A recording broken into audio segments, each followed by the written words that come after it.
Upadesa Manjari, le bouquet des enseignements.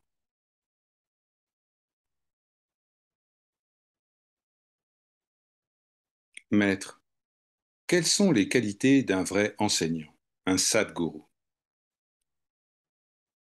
Demeurer constamment dans le soi en tant que soi, regardant tout d'un œil égal, un courage inébranlable à tout moment, en tout lieu et toute circonstance. Quelles sont les marques d'un disciple sérieux? Un désir intense d'éliminer la souffrance et d'atteindre la joie, une aversion intense pour toutes sortes de plaisirs mondains. Quelles sont les caractéristiques de l'instruction? Le mot instruction se dit upadesha en sanskrit, ce qui signifie près de la place ou du siège.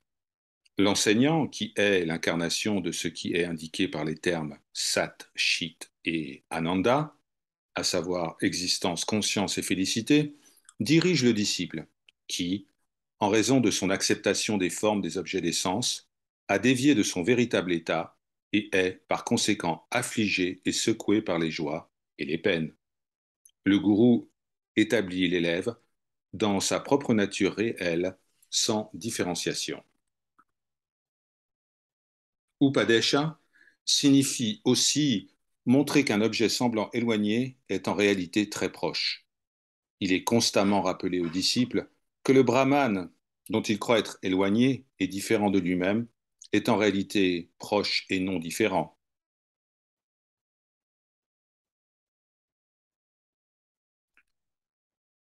Pourquoi dit-on, maître, qu'on ne peut pas atteindre la réalisation du soi sans la grâce du gourou?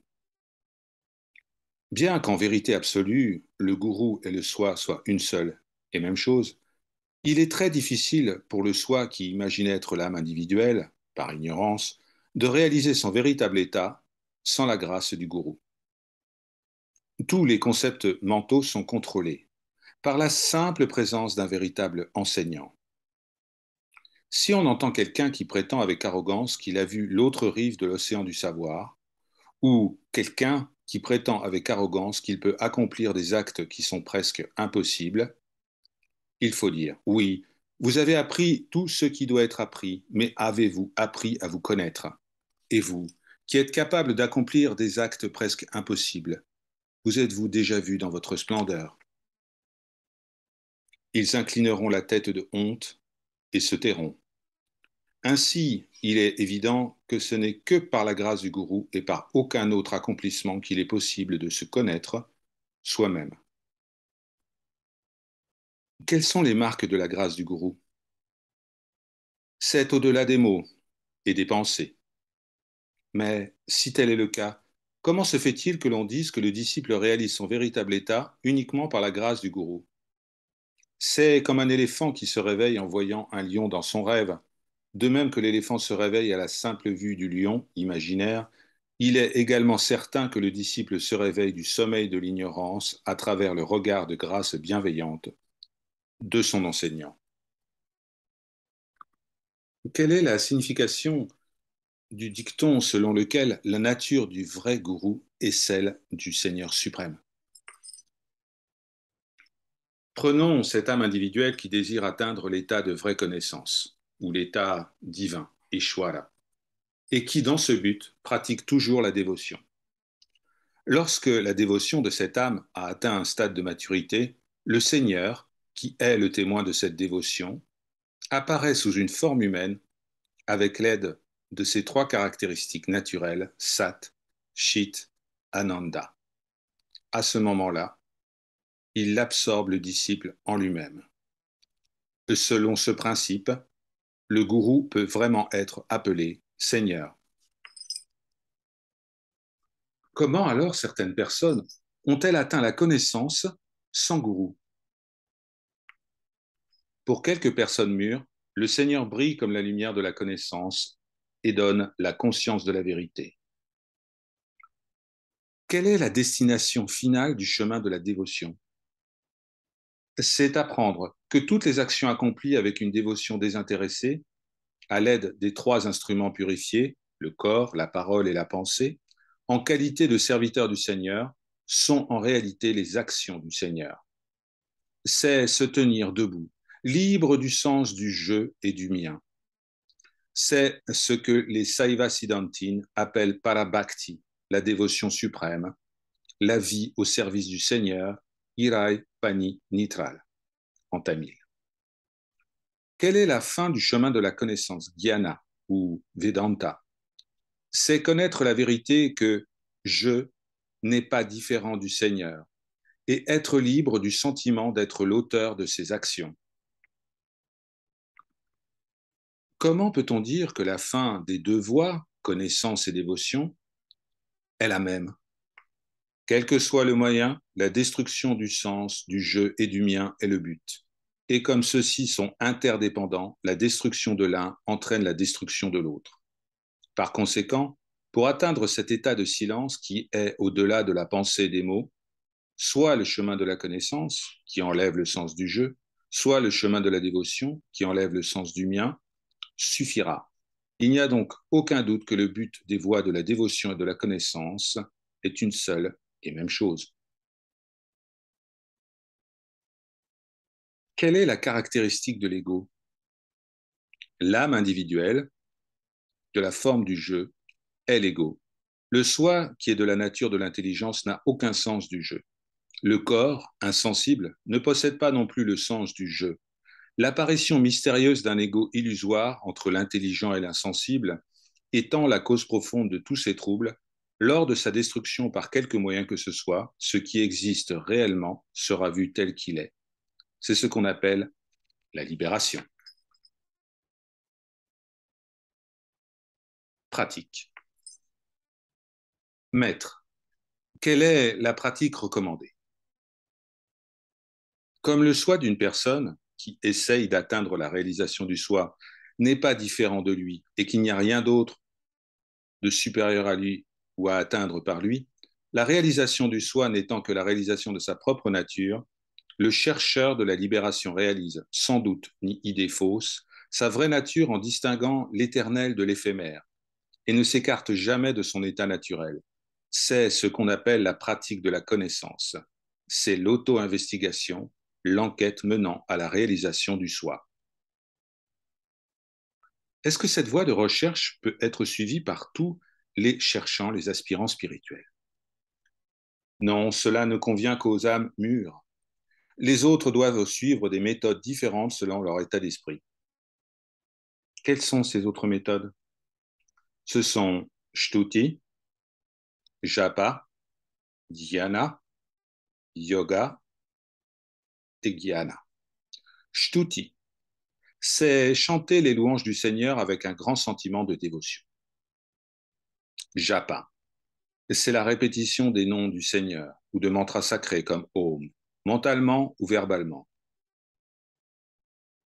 Dhyana, c'est la répétition des noms du Seigneur, mais avec un sentiment de dévotion extrême. Dans cette méthode, l'état d'esprit sera compris facilement, car l'esprit ne devient pas simultanément concentré et diffus. Lorsqu'on est en dhyana, on ne contacte pas les objets des sens, et quand on est en contact avec des objets, on n'est pas en dhyana. Par conséquent, ceux qui sont dans cet état peuvent observer des turbulences de l'esprit sur le champ et l'empêcher de s'attacher à des pensées diverses. La perfection en matière de dhyana, c'est demeurer dans le soi, sous la forme de cela. Comme la méditation fonctionne d'une manière extrêmement subtile à la source de l'esprit, il n'est pas difficile d'en percevoir la montée et la descente. Le yoga. La source du souffle est la même que celle de l'esprit. Donc, l'affaissement de l'un conduit sans effort à l'affaissement de l'autre. La pratique consistant à apaiser l'esprit par le contrôle de la respiration, ce qu'on appelle pranayama, s'appelle le yoga.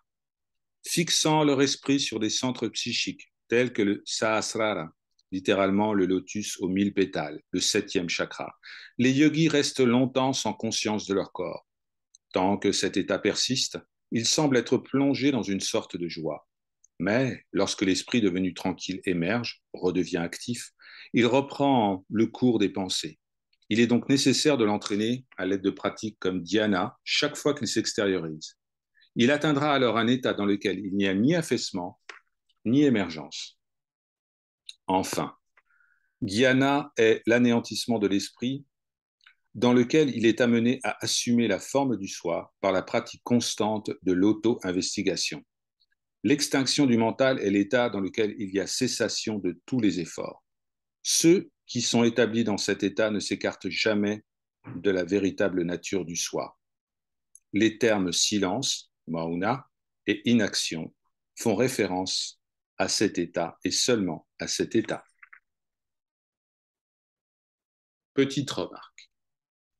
Toutes les pratiques qui viennent d'être décrites sont accomplies uniquement dans le but de concentrer l'attention. Comme toutes les activités mentales, comme se souvenir, oublier, désirer, haïr, attirer, rejeter, sont des modifications de l'esprit, elles ne peuvent pas être notre véritable état. Être simple et immuable est notre vraie nature. Par conséquent, connaître la vérité de son être, c'est connaître la liberté par rapport à des notions comme attachement et libération. Jusqu'à ce que cet état de tranquillité d'esprit soit fermement atteint, la pratique de rester fermement concentré sur le soi et de garder l'esprit non souillé par diverses pensées est essentielle pour un aspirant. Bien que les pratiques soient nombreuses, toutes aboutissent au même but. Car on peut voir que quiconque concentre son esprit sur un objet quelconque, eh bien, lorsque tous les autres concepts mentaux cessent, eh bien, cette personne restera simplement identifiée à cet objet. C'est ce qu'on appelle une méditation réussie. Ceux qui suivent la voie de réalisation comprennent que ce qui reste à la fin de toute recherche est Brahman, le soi inconscience. Ceux qui pratiquent la méditation se rendent compte que ce qui reste à la fin de la méditation est l'objet de leur méditation. Comme le résultat est le même dans les deux cas, il est du devoir des aspirants de pratiquer continuellement l'une ou l'autre de ces méthodes jusqu'à ce que le but soit atteint. L'état d'être immobile est-il un état qui implique un effort? Ce n'est pas un état d'indolence, sans aucun effort. Toutes les activités mondaines qui sont ordinairement appelées efforts sont exécutées avec l'aide d'une partie de l'esprit et avec des pauses fréquentes. Mais l'acte du souvenir de soi, de rester immobile intérieurement est une activité intense qui s'accomplit avec tout l'esprit et sans interruption. Maya, l'illusion ou l'ignorance, qui ne peut être détruite par aucun autre acte, est complètement détruite par cette activité intense qui s'appelle silence authentique, Mauna. Quelle est la nature de Maya? Maya est ce qui nous fait croire à la non-existence du soi, à cette réalité qui est toujours et partout présente, omniprésente et autolumineuse. Maya nous fait croire à l'existence de l'âme individuelle, Jiva, à l'existence du monde, Jagat, et à l'existence du Seigneur, Para, dont il a été prouvé de manière concluante qu'elles étaient inexistantes par elles-mêmes, à tout moment et en tout lieu. Comme le soi brille pleinement de lui-même, pourquoi n'est-il pas généralement reconnu comme les autres objets du monde par toutes les personnes? Partout où des objets particuliers sont connus, c'est le soi qui s'est connu sous la forme de ces objets, car ce qu'on appelle la connaissance ou la conscience n'est que la perméabilité du soi, Atma Shakti. Le soi est le seul objet sensible, il n'y a rien en dehors du soi. S'il existe des objets, ils sont tous insensibles et ne peuvent donc être ni connus, ni se connaître. C'est par ignorance que le soi semble être immergé et se débattre dans l'océan de la conscience, de la naissance et de la mort, sous forme de l'âme individuelle. Maître, bien que le Seigneur soit omniprésent, il apparaît, à partir de passages comme ornant par sa grâce, qu'il ne peut être connu que par la grâce. Comment alors l'âme individuelle peut-elle, par ses propres efforts, atteindre la réalisation du soi en l'absence de la grâce du Seigneur? Le Seigneur désigne en réalité le soi, et la grâce signifie la présence ou la révélation du Seigneur. En réalité, il n'y a pas de moment où le Seigneur reste inconnu. Si la lumière du soleil est invisible pour un animal nocturne, un hibou par exemple, ce n'est de la faute de cet oiseau et non du soleil. De même, l'ignorance du soi par des personnes non connaissantes, qui est toujours de la nature de la conscience, peut-elle être autre que leur propre faute? Comment cela peut-il être la faute du soi? C'est parce que la grâce est de la nature même du Seigneur qu'elle est connue comme la grâce bénie. Par conséquent, le Seigneur, dont la nature même est la grâce, n'a pas à accorder sa grâce ou à la retirer. Il n'y a pas de moment particulier pour qu'il accorde sa grâce. Quelle partie du corps est la demeure du soi? Les sages indiquent que le cœur est généralement indiqué. C'est parce que nous pointons généralement vers le côté droit de la poitrine lorsque nous nous référons à nous-mêmes. Certains disent que le Sahasrara, le lotus aux 1000 pétales, le septième chakra, est la demeure du soi. Mais si c'était vrai, la tête ne devrait pas tomber en avant lorsqu'on s'endort ou on s'évanouit. Quelle est la nature de ce cœur? Les textes sacrés qui le décrivent disent: entre les deux mamelons, au-dessus de la poitrine et en dessous de l'abdomen, il y a 6 organes de couleurs différentes, à ne pas confondre avec les chakras. L'un d'eux ressemble au bourgeon d'un nénuphar et est situé à 4 cm à droite du sternum. Il est le cœur de conscience, Chit-Hridaya. Il est inversé et à l'intérieur se trouve un minuscule orifice qui est le siège d'une obscurité dense. L'ignorance, une obscurité pleine de désirs. Tous les nerfs psychiques, les nadis, en dépendent. C'est la demeure des forces vitales, du mental et de la lumière de la conscience. Mais, bien qu'il soit ainsi décrit, le sens du mot cœur Hridayam est le soi en réalité. Comme il est désigné par les termes existence, conscience, félicité, éternité, plénitude, il n'y a pas de différence réelle, telle que l'extérieur et l'intérieur, ou le haut et le bas. Cet état tranquille dans lequel toutes les pensées prennent fin s'appelle l'état du soi. Lorsqu'il est réalisé tel qu'il est, il n'y a pas lieu de discuter de son emplacement à l'intérieur ou à l'extérieur du corps. Pourquoi les pensées de nombreux objets surgissent-elles dans l'esprit même lorsqu'il n'y a aucun contact avec des objets extérieurs? Toutes les pensées sont dues à des tendances latentes, purva samskaras. Ils n'apparaissent qu'à la conscience individuelle qui a oublié sa vraie nature et s'extériorise. Chaque fois que des choses particulières sont perçues, la question «qu'est-ce qui perçoit ces choses?» devrait être posée. Elles disparaîtront alors d'un coup. Comment les facteurs triples, c'est-à-dire connaissant, connu et connaissance, qui sont absents dans le sommeil profond, le samadhi, se manifestent-ils dans le soi, dans les états de veille et de rêve? Du soi surgissent successivement Chidabhasa, la conscience réfléchie, une sorte de luminosité. Jiva, la conscience individuelle, qui est le premier concept issu de cette luminosité. Et enfin les phénomènes, c'est-à-dire le monde perçu. Puisque le soi est libre des notions de connaissance et d'ignorance, comment peut-on dire qu'il imprègne tout le corps sous forme de sensibilité et qu'il transmet la sensibilité au sens? Les hommes sages disent qu'il y a une connexion entre la source des divers nerfs psychiques et le soi, que c'est le nœud du cœur, que la connexion entre le sensible et l'insensible existe jusqu'à ce qu'elle soit coupée en deux à l'aide de la véritable connaissance, que tout est comme une force subtile et invisible, comme une électricité mystique qui voyage à travers les nerfs et fait beaucoup de choses merveilleuses. Eh bien ainsi la force du soi voyage à travers les nerfs psychiques et pénétrant tout le corps, elle communique sa sensibilité au sens. Si ce nœud est coupé, le soi restera tel qu'il est toujours, sans aucun attribut. Comment peut-il y avoir une connexion entre le soi, qui est la connaissance pure, et les 3 facteurs qui sont la connaissance relative? Eh bien, c'est en quelque sorte comme le fonctionnement d'un cinéma. Par exemple, prenez un projecteur. La lampe à l'intérieur de ce projecteur, c'est le soi. La lentille de la caméra qui est devant la lampe, c'est l'esprit pur, sattvik, proche du soi. Le film, qui est une longue série de photos séparées, eh bien, c'est comme le flux des tendances latentes qui sont constituées de pensées. La lentille, la lumière qui la traverse et la lampe qui forment ensemble la lumière focalisée, c'est le mental, sans l'illumination et le soi, qui forment ensemble le voyant ou l'observateur individuel, l'âme individuelle, jiva. La lumière traversant l'objectif et tombant sur l'écran, eh bien, c'est comme la lumière du soi qui émerge du mental à travers les sens et tombe sur le monde. Les différents types d'images qui apparaissent à la lumière de l'écran, eh bien, ce sont les différentes formes et noms qui apparaissent comme les objets perçus à la lumière du monde. Le mécanisme qui met le film en mouvement, eh bien, c'est la loi divine, le karma, qui manifeste les tendances latentes de l'esprit.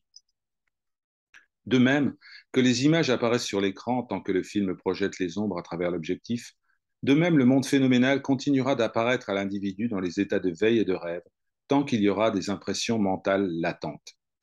Tout comme l'objectif agrandit les minuscules tasses sur le film à une taille énorme et qu'un certain nombre d'images sont montrées en une seconde, l'esprit agrandit les tendances, semblables à des pensées arborescentes et se montre dans d'innombrables mondes.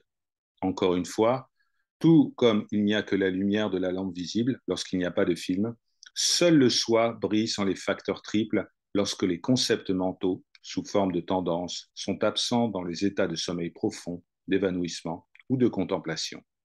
Tout comme la lampe illumine la lentille, tout en restant non affecté, le soi illumine l'ego, tout en restant non affecté. Qu'est-ce que la véritable méditation? C'est demeurer comme soi-même, sans s'écarter en aucune façon de sa vraie nature et sans avoir l'impression de méditer. Comme on n'est pas le moins du monde conscient des différents états, éveil, rêve, etc., dans cet état, le sommeil perceptible ici est également considéré comme méditation.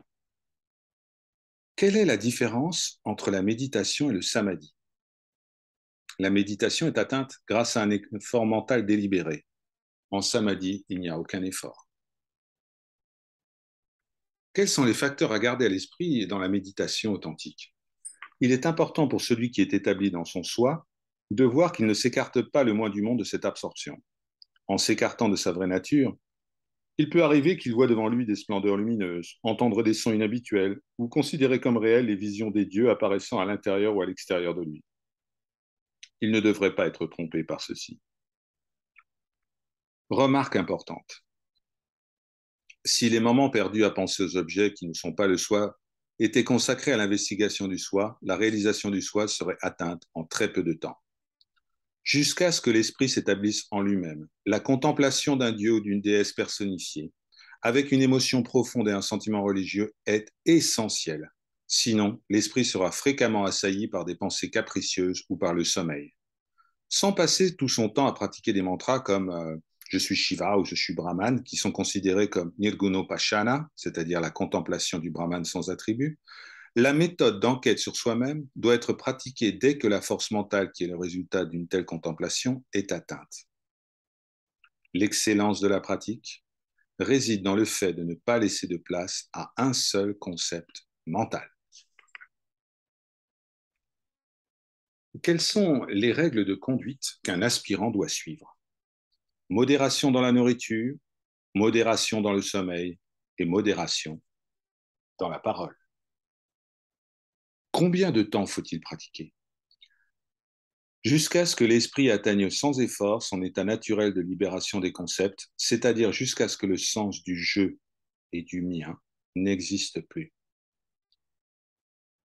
Que signifie habiter dans la solitude et kantavasa? Comme le soi est omniprésent, il n'a pas de place particulière pour la solitude. L'état d'être libre de concepts mentaux est appelé demeurer dans la solitude. Quel est le signe de la sagesse discriminative, viveka? Sa beauté réside dans le fait de rester libre de toute illusion après avoir réalisé la vérité une seule fois. Il n'y a de peur que pour celui qui voit une légère différence avec le suprême Brahman. Tant qu'il y a l'idée que le corps est le soi, on ne peut pas être inconnaissant du soi. Si tout se passe selon le karma prarabdha, c'est-à-dire le résultat de ses actes passés, comment surmonter les obstacles à la méditation? Le karma prarabdha, le destin, ne concerne que l'esprit tourné vers l'extérieur, pas l'esprit tourné vers l'intérieur. Celui qui cherche son vrai soi n'aura peur d'aucun obstacle. L'ascèse, sannyasa, est-elle l'une des conditions essentielles pour qu'une personne s'établisse dans le soi? L'effort qui est fait pour se débarrasser de l'attachement à son corps vise en réalité à demeurer dans le soi. Seule la maturité de la pensée et de la recherche supprime l'attachement au corps. Ça n'a rien à voir avec les périodes de la vie, car l'attachement est dans l'esprit, tandis que les périodes de vie se rapportent au corps. Comment les périodes de vie pourraient-elles supprimer l'attachement dans l'esprit? Comme la maturité de la pensée et l'investigation appartiennent à l'esprit, elles seules peuvent, par l'investigation de la part du même esprit, supprimer les attachements qui se sont glissés en lui par manque de réflexion. Mais, comme la discipline de l'ascèse est le moyen d'atteindre l'impassibilité, et comme l'impartialité est le moyen de l'investigation, rejoindre un ordre ascétique, un monastère, un ashram peut être considéré d'une certaine manière comme un moyen d'enquête impartial. Mais au lieu de gâcher sa vie en devenant un renonçant avant d'en être capable, mieux vaut vivre la vie d'un maître de maison, une vie quotidienne. Afin de fixer le mental dans le soi, qui est sa véritable nature, il est nécessaire de le séparer de la famille des fantasmes et des doutes, c'est-à-dire de renoncer à la famille du changement. C'est cela, la véritable ascèse. Maître, c'est une règle établie que tant qu'il y a la moindre idée que je suis ce corps ou que je suis ce qui fait, la connaissance du soi ne peut pas être atteinte. Mais est-il possible pour un aspirant qui a une vie quotidienne de s'acquitter correctement de ses devoirs sans cela? Il n'y a pas de règle selon laquelle l'action doit dépendre du sentiment d'être l'auteur. Alors il est inutile de cogiter sur le fait qu'une action se produit sans auteur ou acte de faire. Bien que l'agent du Trésor public puisse sembler, aux yeux des autres, faire son devoir avec attention et responsabilité toute la journée, il s'acquittera de ses fonctions sans attachement, pensant je n'ai aucun lien réel avec tout cet argent et sans un sentiment d'implication dans son esprit. Et bien de la même manière, un maître de maison avisé peut aussi s'acquitter sans attachement des diverses tâches du quotidien qui lui incombent, selon son karma, comme un outil entre les mains d'un autre. L'action et la connaissance ne sont pas des obstacles l'une pour l'autre. À quoi sert à sa famille un sage qui ne se soucie pas de son confort corporel et à quoi lui sert sa famille? Bien qu'il soit totalement inconscient de son confort corporel, si, en raison de son karma passé, sa famille doit subsister grâce à ses efforts, il peut être considéré comme rendant service aux autres. Si l'on demande si le sage retire un bénéfice de l'accomplissement des devoirs domestiques, on peut répondre que, comme il a déjà atteint l'état d'entière satisfaction, qui est la somme totale de tous les bénéfices, pour le plus grand bien de tous, il n'a rien à gagner en s'acquittant de ses devoirs familiaux. Comment la cessation de l'activité et la tranquillité d'esprit peuvent être atteintes au milieu de la vie quotidienne, qui sont de la nature d'une activité constante? Comme les activités du sage n'existent qu'aux yeux des autres et non aux yeux des siens, bien qu'il accomplisse des tâches immenses, il ne fait vraiment rien.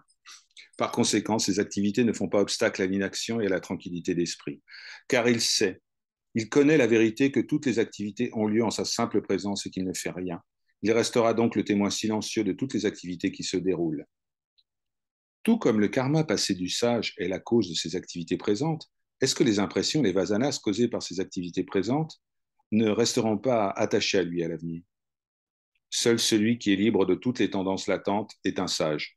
Cela étant, comment les tendances du karma peuvent-elles affecter celui qui est entièrement détaché de l'activité? Quelle est la signification de brahmacharya, maître? Le brahmacharya, c'est celui qui investigue sur la nature du brahman.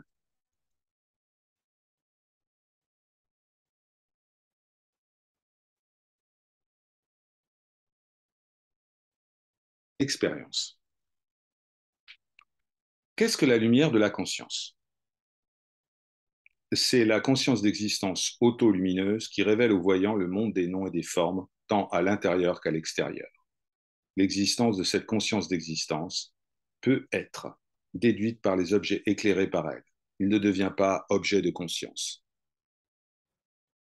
Qu'est-ce que la connaissance? C'est cet état tranquille de conscience dont fait l'expérience l'aspirant et qui ressemble à un océan sans vagues ou à l'éther immobile. Qu'est-ce que le bonheur? C'est l'expérience de la joie ou de la paix dans l'état de vijnana, libre de toute activité semblable au sommeil profond. Ceci est également appelé l'état de kevala nirvikalpa, c'est-à-dire le fait de rester libre de tout concept. Quel est l'état au-delà de toute béatitude? Eh bien, c'est l'état de paix incessante de l'esprit que l'on retrouve dans l'état de quiétude absolue, Jagrat Shushupti, c'est-à-dire le sommeil en conscience, qui ressemble au sommeil profond inactif. Dans cet état, malgré l'activité du corps et des sens, il n'y a pas de conscience extérieure. On est comme un enfant plongé dans le sommeil. Un yogi qui est dans cet état est inactif même lorsqu'il est engagé dans une activité. Ceci est également appelé Sahaja Nirvikalpa Samadhi, l'état naturel d'absorption dans le soi, libre de tout concept. Quelle est l'autorité pour dire que tous les mondes mobiles et immobiles dépendent de soi-même? Le soi signifie l'être incarné. Ce n'est qu'après que l'énergie qui était latente dans l'état de sommeil profond émerge avec l'idée du jeu que tous les objets sont expérimentés. Le soi est présent dans toutes les perceptions et en tant que celui qui perçoit. Il n'y a pas d'objet à voir lorsque le jeu est absent. Pour toutes ces raisons, on peut sans doute dire que tout surgit du soi et retourne au soi. Comme les corps et les âmes individuelles qui les animent sont partout observés comme étant innombrables, comment peut-on dire que le soi n'est qu'un? Si l'idée je suis le corps est acceptée, eh bien les âmes sont vues comme multiples. L'état dans lequel cette idée disparaît est le soi, puisque dans cet état, il n'y a pas d'autre objet. C'est pour cette raison que le soi est considéré comme un, sans second. Quelle est l'autorité pour dire que Brahman peut être appréhendé par l'esprit et en même temps qu'il ne peut pas être appréhendé par l'esprit? Il ne peut pas être appréhendé par l'esprit impur, mais il peut être appréhendé par l'esprit pur. Qu'est-ce qu'un esprit pur et qu'est-ce qu'un esprit impur? Lorsque le pouvoir indéfinissable de Brahman se sépare de Brahman et en union avec le reflet de la conscience prend diverses formes, on l'appelle esprit impur. Lorsqu'il devient libre de la réflexion de la conscience par la discrimination, il est appelé esprit pur. Son état d'union avec le Brahman est son appréhension de Brahman.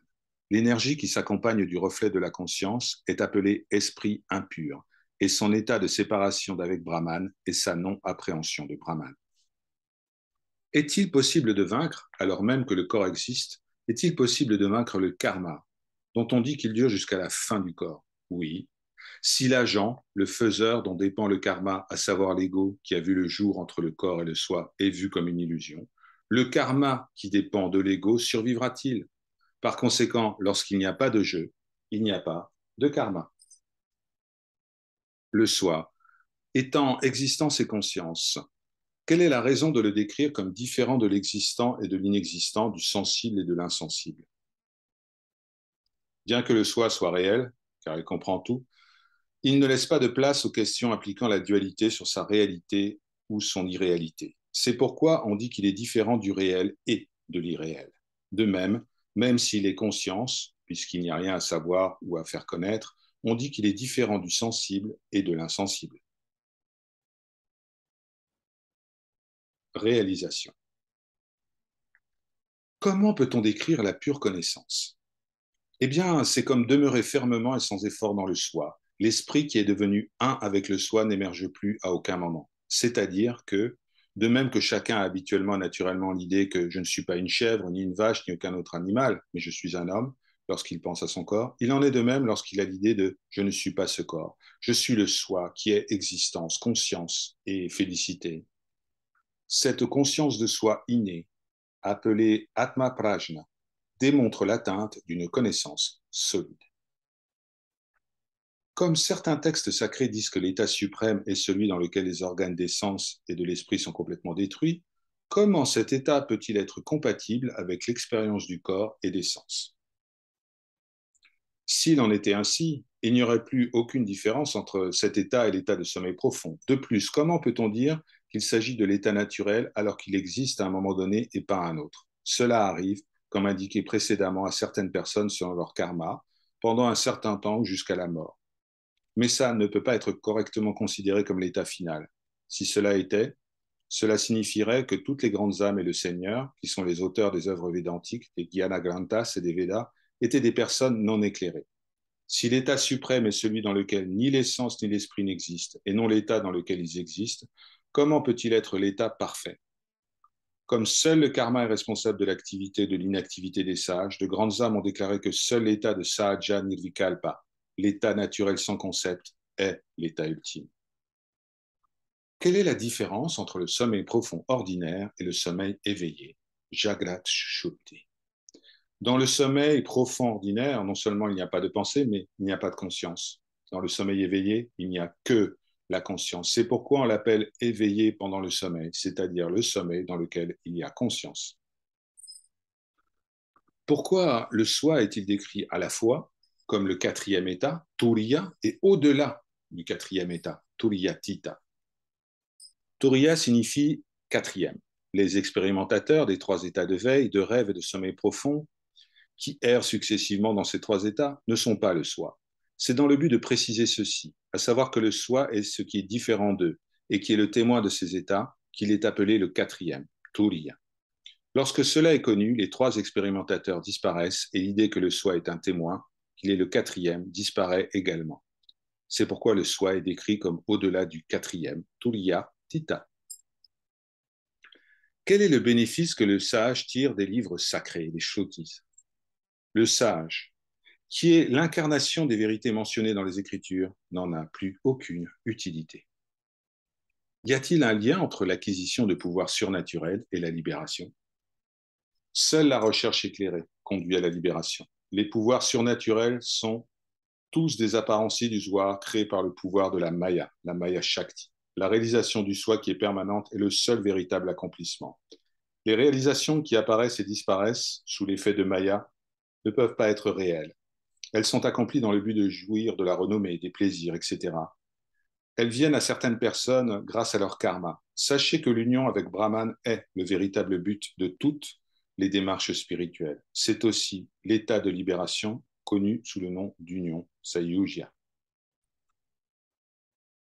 Si telle est la nature de la libération, moksha, pourquoi certaines écritures la rattachent-elles au corps et disent-elles que l'âme individuelle ne peut atteindre la libération que lorsqu'elle ne quitte pas le corps?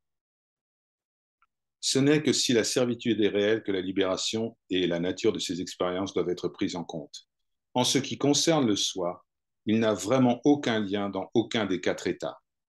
Comme la servitude n'est qu'une supposition verbale, selon la proclamation emphatique du système du Vedanta, comment la question de la libération, qui dépend de la question de la servitude, peut-elle se poser alors qu'il n'y a pas de servitude? Sans connaître cette vérité, enquêter sur la nature de l'esclavage et de la libération, c'est comme se poser des questions sur la taille, la couleur du fils d'une femme stérile ou sur la taille des cornes d'un lièvre. Mais si tel est le cas, les descriptions de la servitude et de la libération trouvées dans les Écritures ne deviennent-elles pas hors de propos et fausses? Non. Au contraire, l'illusion de la servitude fabriquée par l'ignorance depuis des temps immémoriaux ne peut être supprimée que par la connaissance. Et à cette fin, le terme libération, mukti, a été généralement accepté. C'est tout. Le fait que les caractéristiques de la libération soient décrites de différentes manières prouve qu'elles sont imaginaires. Mais s'il en est ainsi, tous les efforts liés à l'étude et à la réflexion sont des efforts inutiles? Non, ils ne le sont pas. La ferme conviction qu'il n'y a ni servitude ni libération est le but suprême de tous les efforts.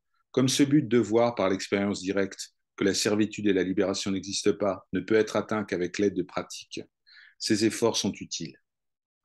Y a-t-il une autorité pour dire qu'il n'y a ni servitude ni libération? Ceci est décidé par la force de l'expérience et pas simplement sur la base des Écritures. Si cela est vécu, comment cela est-il vécu? Attachement et libération, ce sont des mots. Ils n'ont pas de réalité propre. Ils ne peuvent donc pas fonctionner d'eux-mêmes. Il faut accepter l'existence de quelque chose de base, dont ils sont les modifications. Si l'on demande pour qui a-t-il servitude et libération, on verra ils sont pour moi. Et si on se demande mais qui suis-je, on verra que ce je n'existe pas.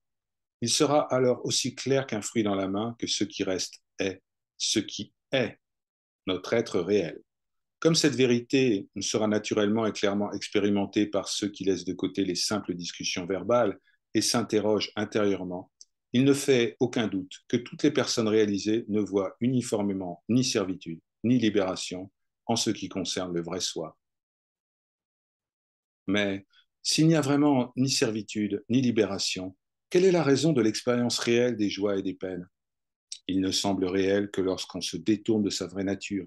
Il n'existe pas vraiment. Est-il possible pour chacun de savoir directement et sans aucun doute quelle est exactement sa vraie nature? C'est absolument possible. Mais comment? C'est l'expérience de chacun que même dans les états de sommeil profond, d'évanouissement, lorsque l'univers entier, mobile et stationnaire, commençant par la Terre et se terminant par le non manifesté, que tout cela disparaît, eh bien, chacun réalise que la conscience d'être ne disparaît pas. Par conséquent, l'état d'être pur, qui est commun à tous et qui est toujours expérimenté directement par chacun, est sa vraie nature.